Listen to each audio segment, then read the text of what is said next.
Thank you for joining me to talk a little bit about agritourism community connections that were discovered as part of an Farmers Perspectives project this year. My name is DeeDee LeMier, and I am part of the University of Minnesota Extension Community Economics team.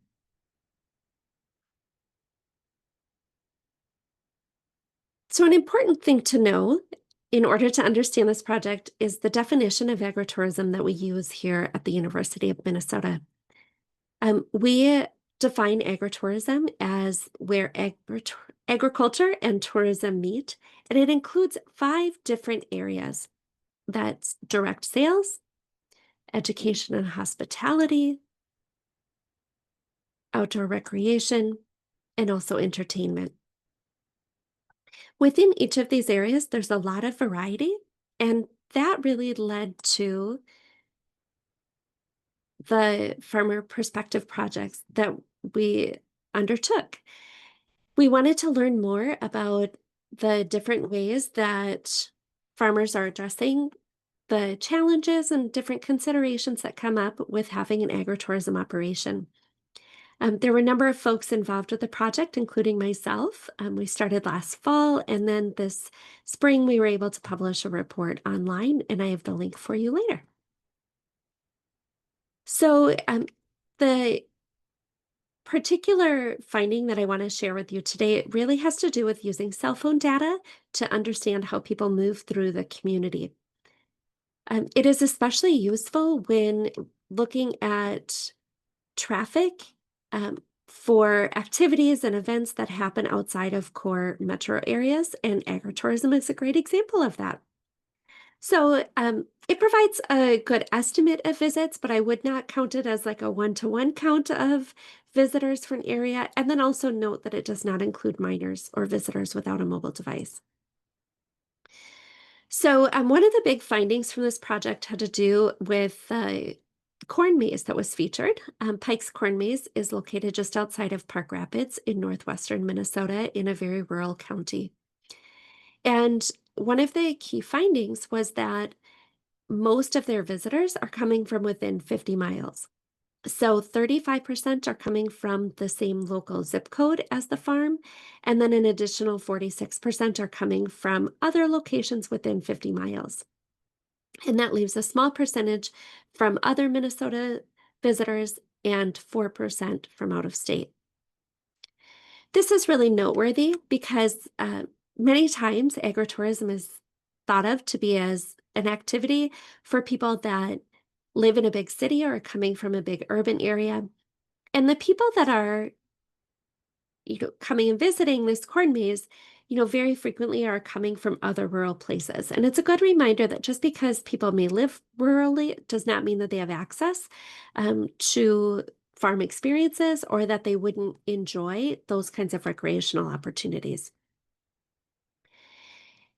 I was also able to use this tool to explore how the visitors' journeys are connected to the surrounding community.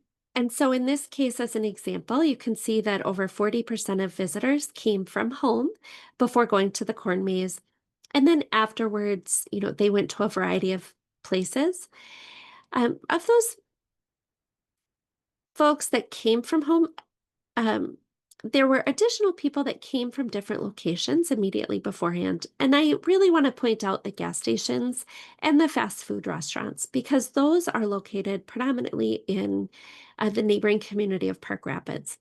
And so this is useful if you happen to be a destination management organization or you're looking to promote your businesses.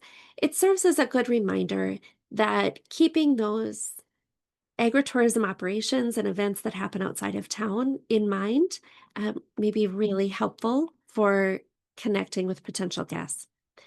Because afterwards, they also went to different places, besides um, the corn maze. So afterwards, a number of folks went to fast food restaurants, superstores, and other gas stations.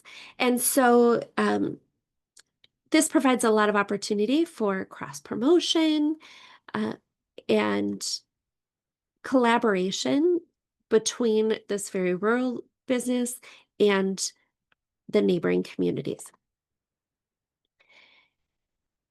This same information was found to have a very similar pattern as well in an urban location with the Van Tree Farm, and that's located in the Twin Cities metro.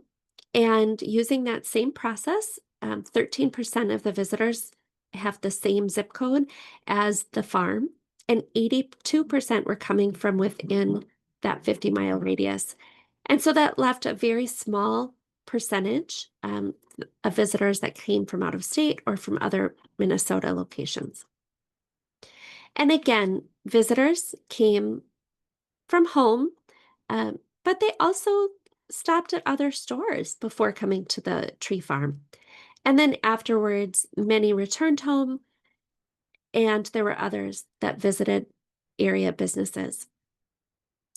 Now, it's not so surprising for this one that there's a large number that were coming from home or going back to home, considering that they were very likely tying fresh Christmas trees to the tops of their vehicles.